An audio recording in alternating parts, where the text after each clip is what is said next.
중간고사 이전에는 주로 이제 리스트라고 하는 자료 구조를 살펴봤고, 지난 시간에 그 리스트를 바탕으로 우리가 구현할 수 있는 스택, 큐, 덱을 살펴봤습니다. 그리고 이제 요 자료 구조들은 리스트, 스택, 큐, 덱, 얘네는 선형 자료 구조예요. 그래서 오늘 살펴볼 트리는 선형 자료 구조가 아닙니다.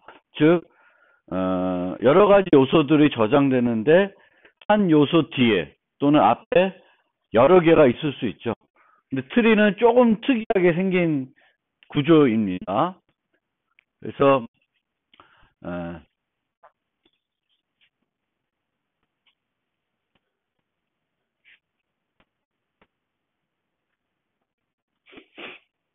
이제 선형은 뭐 여러 가지 얘기할 수 있지만 어쨌든 그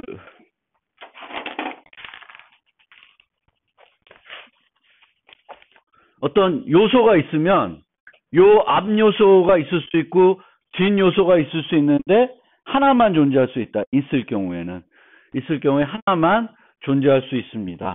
그게 이제 선형 자료 구조인데 우리가 모델 하다 보면 얘 뒤에 두 개 또는 뭐 앞에 두 개 뭐 이런 식으로 다양하게 표현할 필요가 있을 수가 있죠.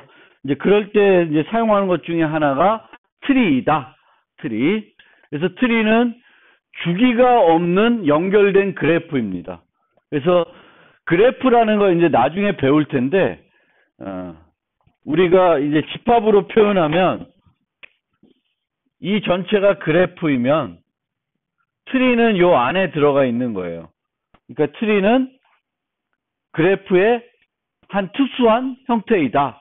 이렇게 생각하시면 되고, 어떤 형태냐면은 주기가 없다라는 거예요. 주기가 없다는 것은 만약에 이렇게 돼 있으면은 주기가 있는 거죠. 사이클. 어디서 하나 시작해서 다시 자신한테 돌아올 수 있다. 그러면 주기가 있는 거예요. 트리에는 이런 주기가 존재하지 않습니다.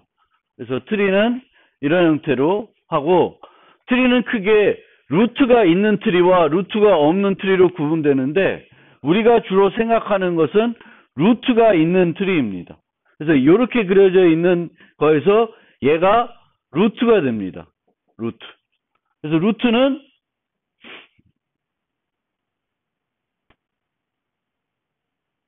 부모가 없는 노드예요. 부모가 없는 유일한 노드가 됩니다. 트리에서 부모가 없는 유일한 노드가 루트가 됩니다. 근데 그림은 어떻게 그리냐에 따라 다른데 이런 식으로 모델링 했을 때는 어떤 애가 특별하게 기준점이 되지 않을 수가 있어요. 그래서 이렇게 그려가지고 이 어떤 노드들도 물론 얘를 기준으로 잡아 당기면은 얘가 트리의 루트가 될 수도 있습니다. 얘를 할 수도 있고. 근데 이거는 그렇게 기준이 없는 거예요. 그림을 모델링 할 때부터. 근데 주로 우리가 살펴보는 트리들은 이런 형태의 트리입니다. 루트가 있는 거. 루트가 있는 트리입니다. 그래서 트리라고 해서 무조건 루트가 있어야 되는 건 아니다. 이거 이제 알아두시고요. 루트가 있는 트리의 특성. 루트라고 하는 유일한 시작 노드를 가지며 각 노드는 여러 개의 자식 노드를 가질 수 있는 구조이고, 루트에서 각 노드까지의 경로가 유일하다라는 거예요. 그럼 여기서 여기까지 가는 방법은 몇 가지 방법이 있어요? 한 가지 방법밖에 없다라는 겁니다. 참고로 노드가 하나도 없는 엠티 트리 개념도 있고, 간선이 하나도 없는 루트 노드 하나만 있는 트리도 트리이다. 그러니까 아무것도 없는 거, 뭐 그릴 수 없는데 이것도 트리이고, 노드가 이렇게 하나 있는 거, 얘도 트리예요. 얘도 트리, 얘도 트리, 얘도 트리. 일반적으로는 뭐 이렇게 이런 식으로 되어 있을 수 있습니다. 루트가 있는 트리는 재기 구조이다. 리커시브한 구조예요. 즉 이렇게 됐을 때 얘를 기준으로 또 하나의 트리가 생성이 돼요. 얘가 루트로 잡아놓으면 얘네들 무시하면 요 자체도 또 트리의 특성을 만족하게 됩니다. 그래서 요거를 부분 트리라고도 해요. 서브 트리. 얘의 서브 트리다. 그러면 뒤에 설명되겠지만 이 자체가 재기 구조이니까 구현할 때 어떤 프로그램을 많이 하겠어요. 구조 자체가 재기 구조니까.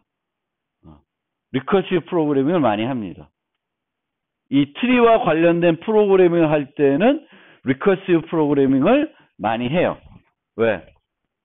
구조 자체가 리커시브하게 구현이 되어 있기 때문에 그렇습니다. 특성을 갖고 있기 때문에 그래요.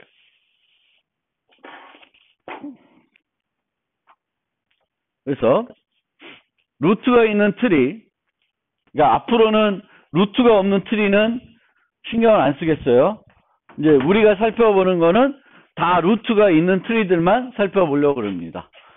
그래서 루트는 부모가 없는 유일한 노드, 시작 노드가 되겠고요. 나머지 자식이 없는 노드들, 얘네들은 자식이, 얘는 자식이 없죠. 걔를 단말 노드라 그래요. 그리고 루트 노드 포함해서 나머지 노드들, 자식이 있는 노드들을 중간 노드 또는 내부 노드라 그래요. 내부 노드라고 합니다. 그리고 여기서 이렇게 트리가 있을 때 선을 하나만 추가하게 되면 더 이상 트리가 안 되게 돼요. 이렇게 그렸다. 그러면 주기가 있죠. 그렇죠? 그리고 얘까지 가는 경로가 이렇게 갈 수도 있고 이렇게 갈 수도 있죠. 그럼 트리가 아닙니다. 그래서 그거를 생각할 필요가 있고 용어들 루트 노드, 단말 노드, 중간 노드, 그 다음에 이제 가족 관계를 이용해서 많이 표현하는데 형제 노드. 얘와 얘는 형제 노드예요. 부모가 같아서 형제 노드라고 합니다. 영어로는 sibling 노드. 조상 노드, 후손 노드. 얘의 조상 노드는 얘가 되는 거예요. 그렇죠? 나머지 얘네들은 다 얘의 후손 노드예요. 루트에. 그렇죠? 모든 노드들은 루트의 후손 노드가 됩니다. 그래서 조상, 후손. 그리고 노드의 레벨, 높이가 있는데 요 루트 레벨을 레벨 0라고 그래요. 그럼 루트의 거리를 레벨 1, 레벨 2, 레벨 3라고 합니다. 그걸 다른 말로 depth라고도 해요. depth, height, depth, height. 그래서 이런 용어들 써요. 그러니까 height는 요 간선의 수를 얘기할 수도 있어요. 그렇죠? 얘가 레벨 3이라는 건 여기까지 가는데 간선, 이 에지들이 몇 개 있어요? 3개 있다라는 거예요. 근데 요거는 조금 레벨 같은 경우에는 하이트는 뭐 틀린 경우가 없는데 레벨 같은 경우에는 루트를 레벨 1으로 하는 경우도 있어요. 그러니까 요거는 여러분들이 늘 얘는 0이겠지 하고 상담하지 마시고요. 어떤 문제를 보거나 책을 읽을 때 그 책에서는 요 레벨을 루트 레벨을 1로 볼 수도 있어요. 그럼 1, 2, 3, 4가 되겠죠. 하이트하고 레벨이 하나 차이가 날 수도 있어요. 같을 수도 있고. 그거는 뭐 왜 이렇게 다른지 모르겠는데 그 책마다 조금씩 다르더라고요. 그래서 그거는 잘 상황 보고 판단하시면 돼요. 자, 그러면 이런 트리를 우리가 프로그램 언어로 표현하고 싶다. 프로그램 언어로 표현하고 싶다. 그럼 방법이 몇 가지가 있어요. 첫 번째 방법이 이런 방법이에요. 여기에 들어가는 요 트리에 들어가는 요소, 트리의 스트링을 유지할 수도 있고 학생을 유지할 수도 있고 정수를 유지할 수도 있고 다양한 것을 유지할 수도 있어요. 이 트리를 어떻게 구성하냐에 따라서 달라지겠죠. 그래서 템플릿을 이용해서 이렇게 정할 수 있습니다. 요걸 라벨이라고도 그럴 수도 있고 그 트리 노드가 유지하는 요소. 그러니까 마찬가지로 우리가 연결 구조도 이렇게 했었죠.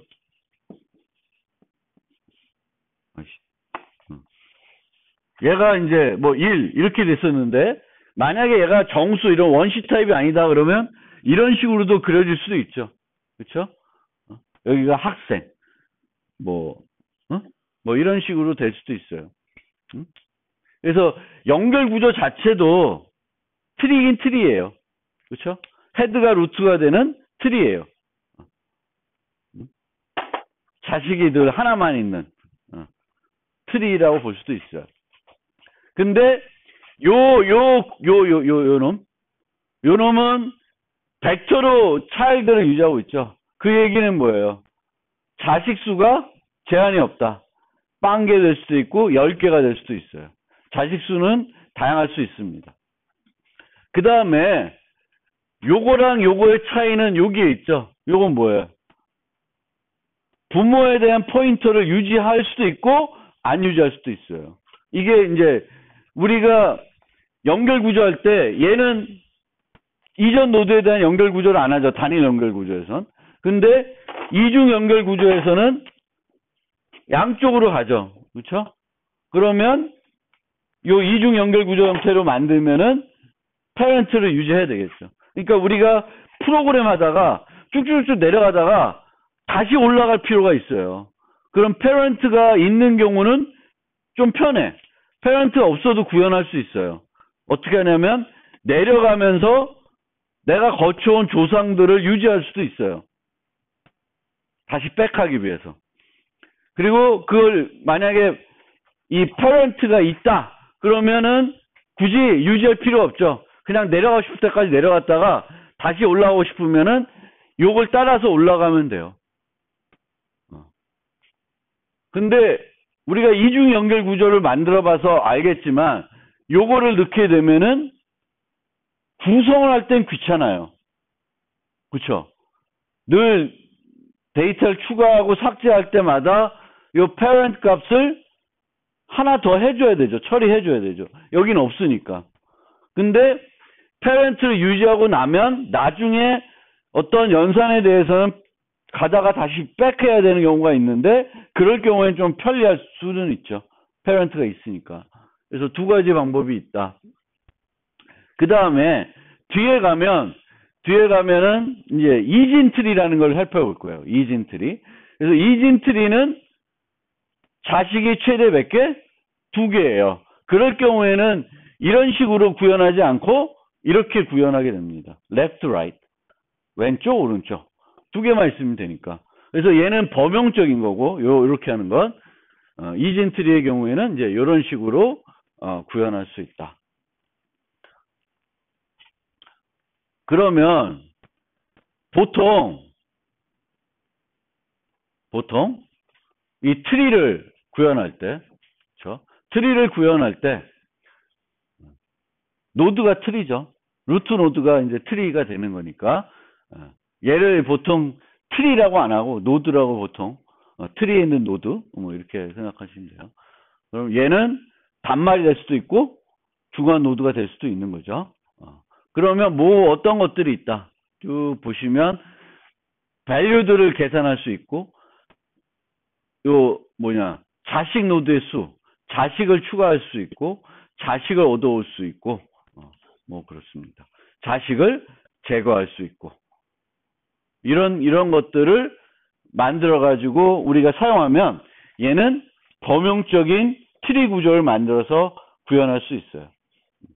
그러니까 트리 구조를 꼭 이렇게 구현해야 되는지는 않을 수도 있어요.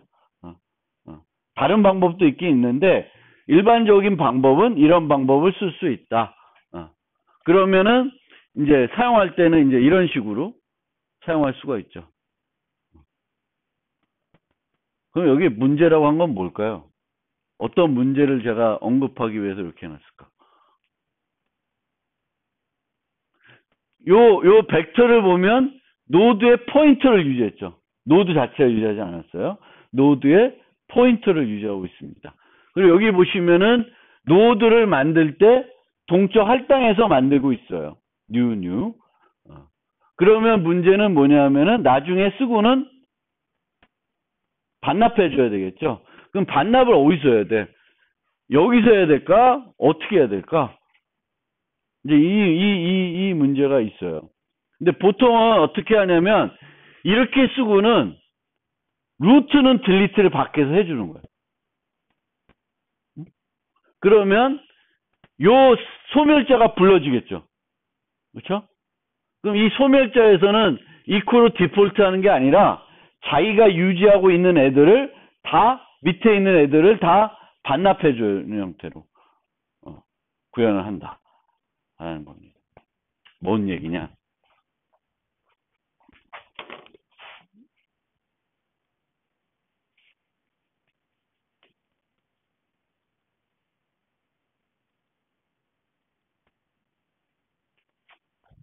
그러니까 또 너무 작긴 한데 루트를 만들고 노드들을 만들고 추가한 다음에 최종적으로는 뭐는 딜리트를 해줘요? 밖에서 루트는 딜리트를 해줘요.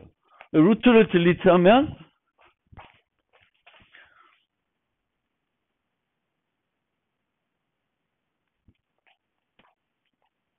여기서는 차일드들을 딜리트 해줍니다. 그러면 그 차일드가 또 차일드가 있으면 연쇄적으로 딜리트를 하겠죠. 이렇게 해놓으면 그러니까 얘의 차일드들이 3개인데 얘를 딜리트하면 얘의 또 소멸자가 불려지겠죠. 그럼 얘의 자식들이 있으면 또 소멸을 시킬 거예요.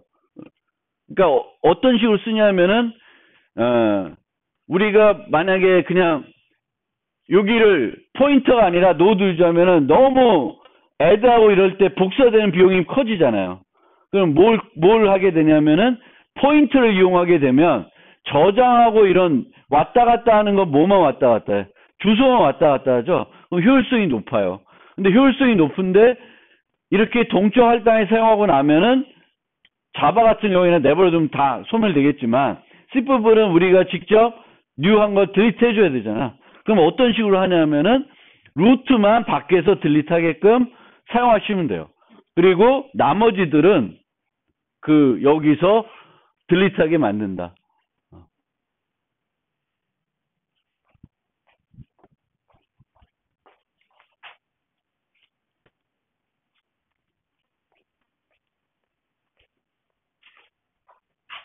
그리고 이제 이런 getChild는 여기 써 있는 것처럼 C뿔의 경우에는 요 연산자를 재정의해서 얘 getChild는 제공 안 하고 요거 가지고 할 수도 있어요.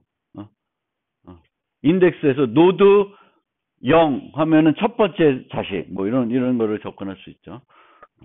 그런 면에서도 얘도 이렇게 2개 만들어 놓은 거예요. 컨스트한 애와 컨스트하지 않은 애.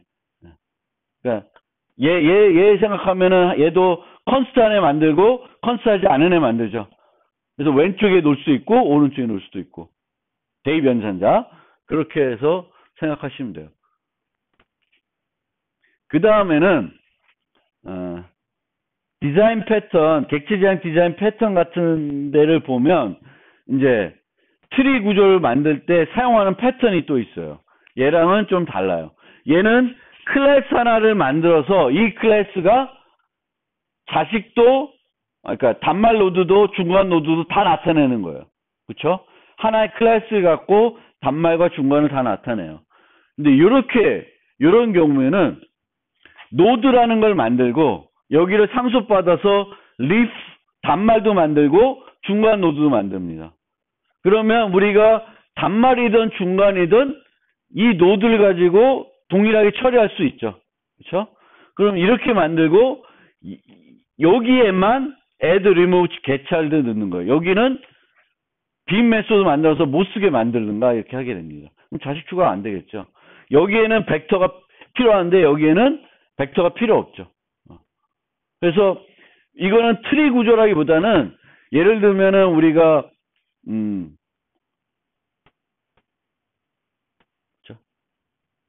파일 시스템 있다. 파일 시스템이 있으면은 파일 시스템에 폴더라는 개념이 있고 파일이 있죠. 그렇죠? 폴더 밑에는 또 폴더가 있을 수 있고 파일도 있을 수 있죠. 그러면 여기서 파일은 단말 개념이죠. 그렇죠? 개별 파일들은 폴더는 중간 노드 개념이에요. 그래서 노드라는 걸 통해서 파일도 폴더도 한꺼번에 처리해 줄 수 있는 거예요. 그래서 우리가 이제 그런 요소들을 이런 식으로도 구현할 수 있다. non-leaf, leaf. 그래서 빈 메소드로 add child 불러봤자 아무것도 안 하는, 추가가 안 되는. 뭐 여기다가 예외에서 죽여버릴 수도 있어요. 리프 갖고 자식 추가하려고 그러면 안 되게끔. 근데 이 경우에는 리프와 그 중간 노드가 명확하게 구분되는 그런 상황을 모델링 할 때는 이게 괜찮아요. 근데 그렇지 않은 경우에는 이렇게 하면은 오히려 더 불편해요. 그래서 명확하게 어떤 애들은 중간 노드이고, 그러니까 아까 얘기한 것처럼 폴더 파일, 또 뭐가 있을까? 폴더 파일 그런 게 그런 것들. 어쨌든 명확하게 non 리프와 리프를 알 수 있어요. 그러니까 우리가 트리를 만들어 가는데 갑자기 여기다 하나 더 추가하면 얘는 단말에서 뭐가 돼요? 중간 노드가 되죠? 그러면 안 돼. 그러면은 컴포지 패턴을 이용하기에는 불편해요. 그래서 추가되면서 얘는 중간 노드였다가 추가가 되면 단말이 돼야 된다. 그러면은 그런 경우에는 그냥 이런 형태가 낫습니다. 근데 처음부터 우리가 얘를 만들 때 얘는 중간 노드에 얘는 단말, 이게 명확할 때에는 이런 패턴을 이용해서 우리가 사용해 볼 수 있습니다. 그 다음에 이거를 한번 만들어 보면 좋은데, 이건 너무 뭐 간단해서 만들진 않을 텐데, 이걸 만들어 보면 얘를 잘 되는지를 테스트해 봐야 될 거 아니에요? 테스트해 보려면 노드가 들어갔는데 이 노드들이 여기에 이렇게 잘 들어갔는지 봐야 되겠지.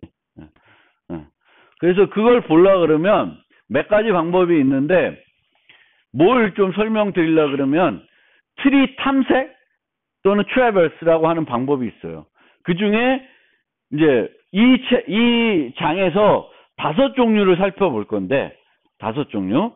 제일 먼저 살펴볼 2종류가 깊이 우선과 너비 우선 두 가지를 살펴보려고 그래요. 이거 되게 중요합니다. 많이 쓰여요. 그래서 깊이 우선은 스택을 활용하는 거예요. 프로그램 할 때 스택을 활용합니다. 그리고 너비 우선은 큐를 활용해요. 그래서 어떻게 되는 거냐? 루트부터 시작하죠. 항상 루트부터 시작해서 첫 번째 노드를 우리가 코드로 짜면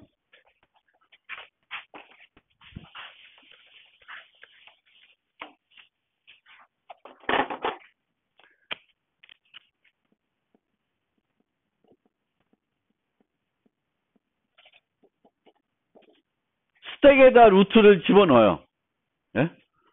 아직 출발 안 한 거야. 근데 출발하기 전에 뭘 하냐면은 스택에다가 그 루트를 넣어요. 루트 노드를. 그 다음에 이제 출발합니다.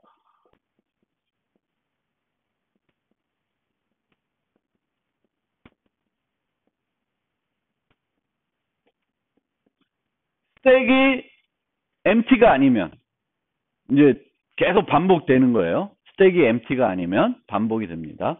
그러면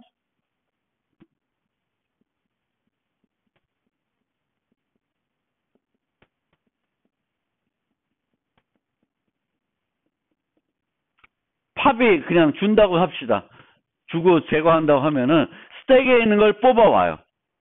뽑아와서 뭔가 처리할 수 있고, 그 다음에 여기서 이 스택에다가 푸시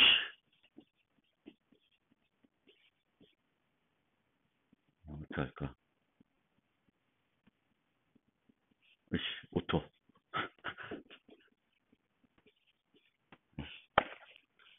이런 식으로 대충 쓸게요. 이런 식으로 노드의 자식들을 추가합니다. 노드의 자식들을. 그럼 어떻게 되냐?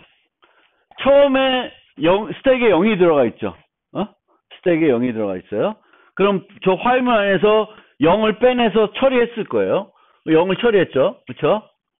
그 다음에 자식이 1, 2 있어요. 그럼 보통 left부터 넣고 right부터 넣겠죠. 그러면 스택이 어떻게 들어가 있냐면은 이 스택 톱에 뭐가 있어요? 1이 위에 있는 게 아니라 2가 위에 있어요. 얘부터 넣고 얘부터 넣었으니까 이렇게 1 들어가고 2가 들어간 거예요. 그러면 2를 빼내겠죠. 다음번에는. 그럼 2가 프로세싱이 돼요. 그러면 1이 있고 2를 뺐으니까 2에 뭘 넣어요? 자식들 넣겠죠. 그럼 5, 6이 들어가는 거예요. 이쪽이고. 그 다음에 6 빼내고. 6 빼내고 그 다음에 6의 자식들 10, 11이 들어가고 11. 그러면 어떻게 되는 거예요? 요렇게 먼저 갔죠. 그 다음에 얘. 그 다음에 이렇게 되나? 아니지. 이렇게 가고 이렇게 갈 거야. 이게 스택. 그러니까 안쪽으로 계속 가. 그리고 다시 올라와서 가고 또 가고 가는 거예요. 이게 깊이 우선입니다. 왜 이런 모습을 하냐면은 스택을 이용해서 구현해서 그래요. 집어넣을 때. 만약에 내가 이쪽으로 먼저 가고 싶다 그러면은 거꾸로 넣으시면 돼요. right 먼저. 그러니까 오른쪽 있는 애들을 늦게 넣고 그러면 이쪽으로 먼저 갑니다. 근데 이제 기본적으로 그냥 차일드들이 어떻게 저장되면 1, 2가 이렇게 저장되어 있겠죠. 그럼 얘 넣고 얘 넣으면 그 다음에 처리되는 거 뭐부터 처리돼? 얘부터 처리돼요. 이게 DFS예요.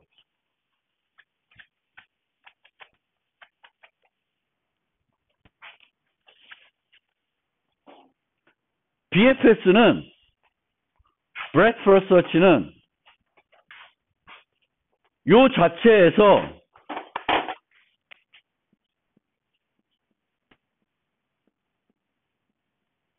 스택 대신에 Q로 바꾼 거예요. Q로 바꾼 거예요. 그럼 어떻게 되냐? 처음에 Q에 0이 들어가요. 0을 빼냈죠. 0을 빼내면서 자식들을 추가하는데 Q는 이 모습이죠. 그렇죠? 그러면 1이 들어가고 그 다음에 2가 뒤로 들어가요. 그렇죠? 그럼 빼낼 때 뭘 빼내? 맨 앞에 거 빼내겠죠. 1 빼내면서 3, 4를 집어넣으면 3, 4가 들어가요. 그 다음에 빼낸 게 2를 빼요. 그럼 2 다음에 5, 6이 들어가요. 그럼 어떻게 돼? 방문하는 순서는 이 순서가 돼요. Q로 방문하면. 그래서 요게 BFS, DFS.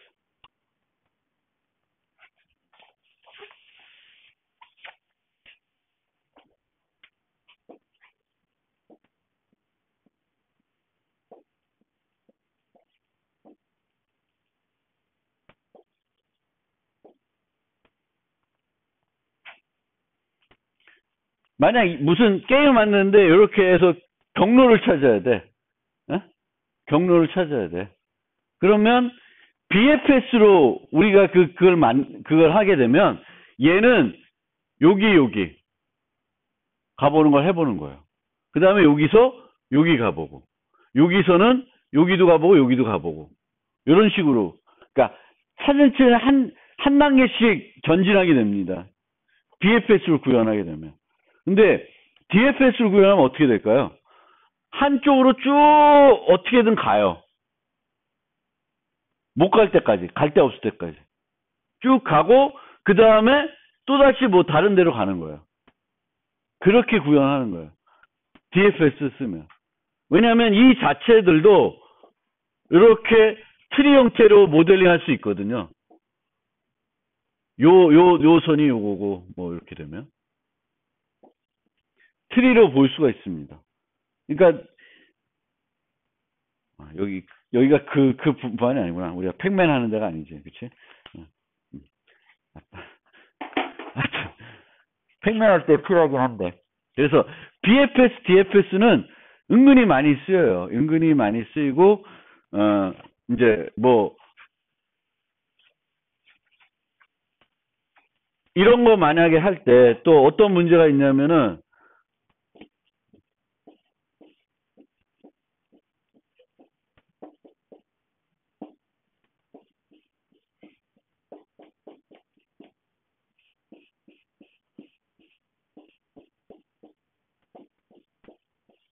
뭐 이렇게 돼가지고 1이 땅이에요. 1이 이렇게 돼 있는 게 땅입니다. 그러면 가장 섬들 중에 가장 큰 섬이 뭐냐? 이거를 이제 찾으라 그래요. 그러면 내가 처음부터 쭉 이렇게 가면서 1을 만나. 그럼 여기 땅이죠.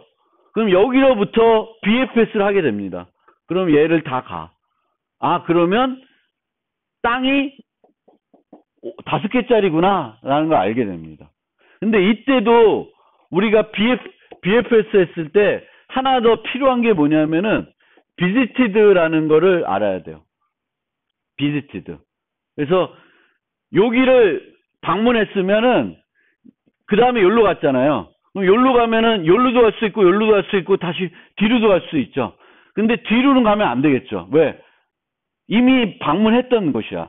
그래서 그거를 별도로 표시해 줘야 돼요.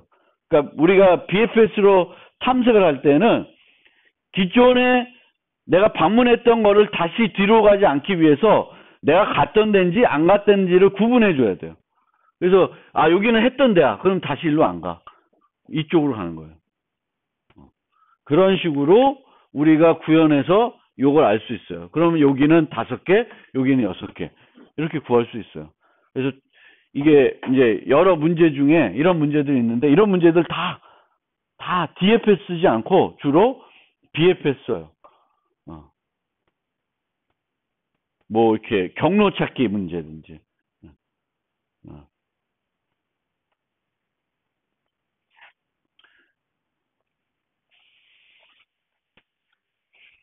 아주 몇 년 전에 그 우리 사업단 할 때 그 AI 대회도 했었는데 그때도 주로 뭐 별로 AI도 아니고 BFS 쓰는 거였어요.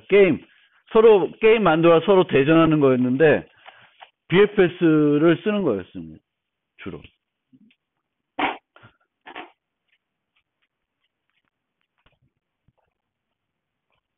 그러면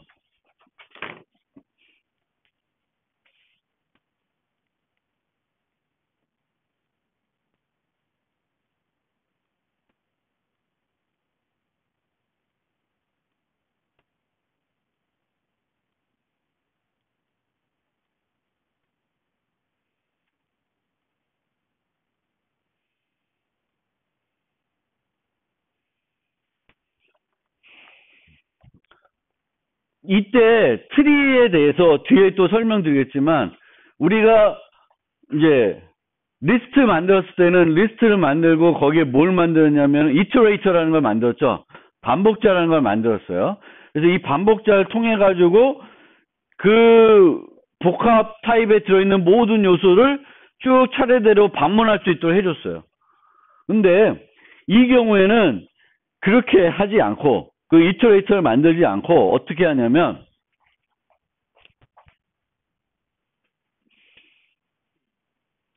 여기에 보면 요게 이제 자식들의 노드이고요. 여기에 보면 리스트라고 하는 게 있어요.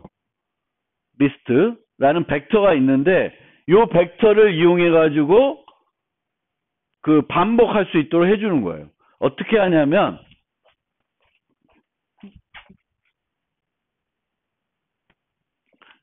요 밑에 보면 요게 BFS인데 BFS로 모든 노드를 방문하면서 방문한 노드의 레이블 값을 어디다 넣어요? 그 리스트에다가 넣어놓습니다. 그러니까 미리 우리가 방문해 가면서 플러스 하면 여기 가고 플러스 하면 여기 가고 그런 형태가 아니라 미리 다 방문해. 미리 다 방문해가지고 그거를 벡터로 만들어버려요. 그 다음에 어떻게 주냐? 그 벡터의 비기구와 엔드를 주는 거예요. 무슨 얘기인지 알겠어요? 그러니까 옛날에 어레이 리스트는 포인터로 여기 가리키게 해. 그 다음에 다음 거 달라고 하면 여기로 가. 여기로 가. 이렇게 하는 거였어요. 반복자들이. 그래서 플러스 연산자 하는데 그렇게 하기에는 힘드니까 어떻게 하냐면 틀에 있는 걸 내가 다 가버려. 원하는 대로 다 가서 그거를 이렇게 벡터로 만드는 거예요. 그 다음에 벡터를 주는 거예요. 벡터에서. 그러니까 트리에서 그 반복자 할 때 트리를 따라서 움직이는 게 아니라 트리와 별개로 미리 만들어 놓은 거예요. 내 방문의 순서대로. 근데 순서는 BFS로 만들어 버릴 수 있고 DFS로 만들 수 있다는 거예요. 그러면 어떤 방식으로 만들고자에 따라서 두 가지 방식으로 만들어 가지고 그 만들어진 벡터가 있을 거예요. 그 벡터의 비긴 엔드를 주는 거예요. 그러면은 거기에 맞게끔 우리가 테스트 해볼 수 있습니다. 근데 테스트 해볼 때는 그 어떤 걸로 테스트 해보기가 편하냐 하면은 BFS로 테스트 해보기가 쉽죠. 왜? BFS 항상 어떤 순서대로 방문해요? 레벨에 따라 방문하죠. 그렇죠? 그러니까 내가 상상하는 그래프가 막 이렇게 되어 있으면 테이블이 이 순서들은 알잖아요. 그럼 그 순서대로 나오는지 보면 내가 순서가 맞는지를 테스트해 볼 수 있겠지. DFS 하면 또 이게 헷갈려. 이쪽이 먼저고 막 이렇게 하니까. 근데 이거는 번호가 0, 1, 2, 3, 4, 5, 6, 7, 8이면 이 정렬된 순서대로 나와요. BFS는. 왜? 이렇게 가니까. 그래서 이 반복자들을 만들 때 우리가 지금까지의 반복자들은 천천히 그 플러스라고 하는 연산자를 만났을 때 이동하는 형태로 실제 그 자료 구조 내에서 이동하는 형태로 만들었는데 이 경우에는 그렇게 하지 않고 우리가 비긴 하면은 그 비긴 하기 전에 미리 다 방문하는 거예요. 미리 다 방문해 가지고 그 방문한 거를 선형 구조로 만들어 가지고 그 선형 구조에 시작점을 줘서 그 for auto 그거를 쓸 수 있게 해준다는 거예요. 그러니까 그렇게 할 수도 있다는 거죠. 뭐 그것도 옛날에 그 연결 구조나 그런 것도 그렇게 구현할 수 있어요. 다 미리 방문해 놓고 줄 수도 있죠. 근데 트리는 더욱 그렇게 한다. 왜냐하면 복잡하니까.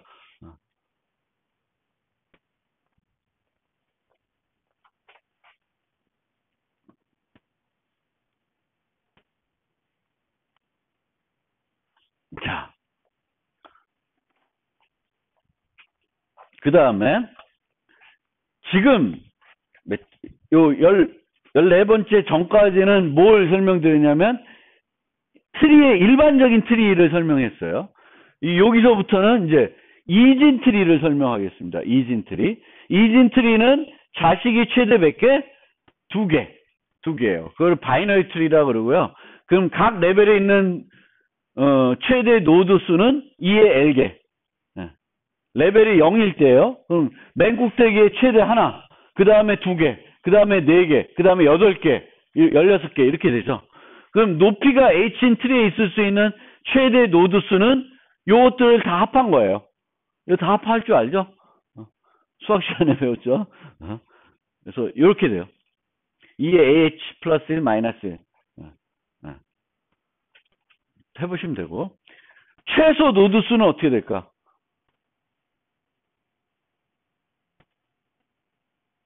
최소 노드 수는 이렇게 되는 거예요. 최소. 이거보다 더 작을 수는 없죠. 얘 작아지면 레벨 자체가 달라지죠. 그래서 이렇게 되는 거예요. 한쪽으로만 가는 거. 이렇게 된 거. 그러면은 H 플러스 1. 여기 하이트가 3이잖아요. 아니 4죠. 뭐야 0, 1, 2, 3인데. 최대 노드 수는 H 플러스 1. H가 뭐야?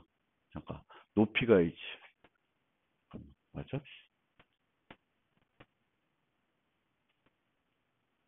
응? 아까 높이가 레벨로 같다 그랬죠? 여기는 또 딴소리 했네. 죄송합니다.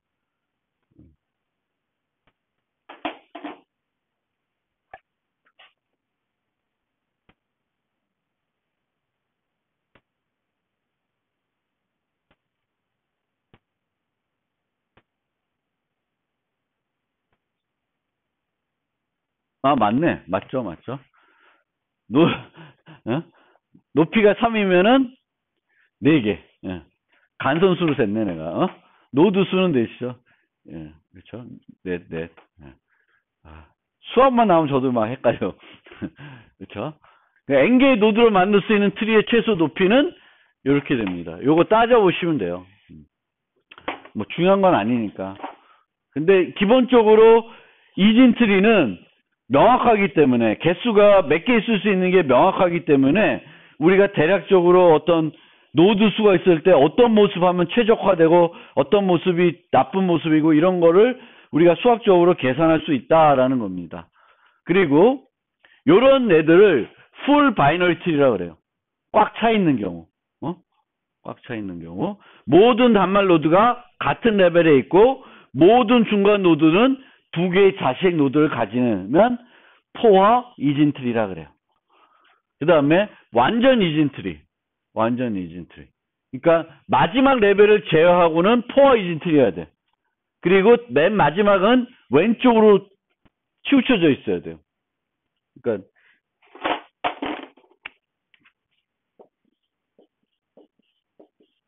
요거는 포화 이진 트리가 아니에요.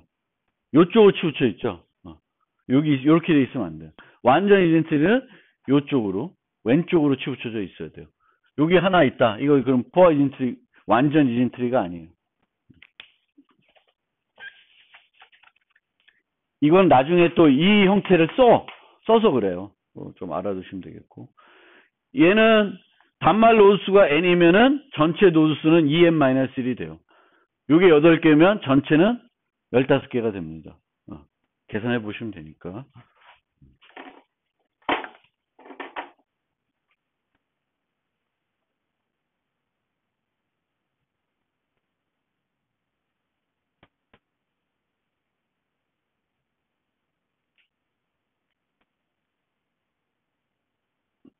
그리고 남버링을 여기서처럼 1, 2, 3, 4 이렇게 하거나 0, 1, 2 하면은 얘의 부모 노드의 값, 얘의 자식 노드의 값을 이런 식으로 계산할 수가 있습니다. 보통은 이렇게 많이 쓰이겠죠. 요거 보면 뭐 떠오르는 거 있냐?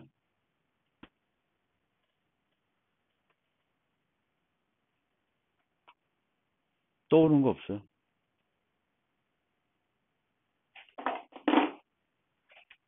우리가 얘는 요 경우에 이진 트리는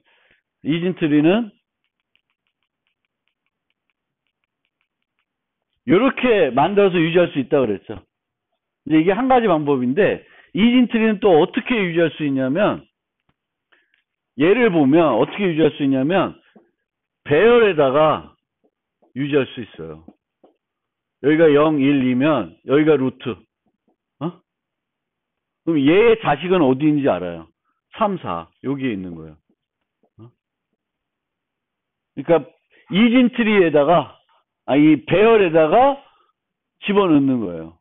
그러면 만약에 요게 없다. 그럼 4는 여기에 이렇게 없는 걸로 표시해 놓으면 되죠. 그럼 이진 트리.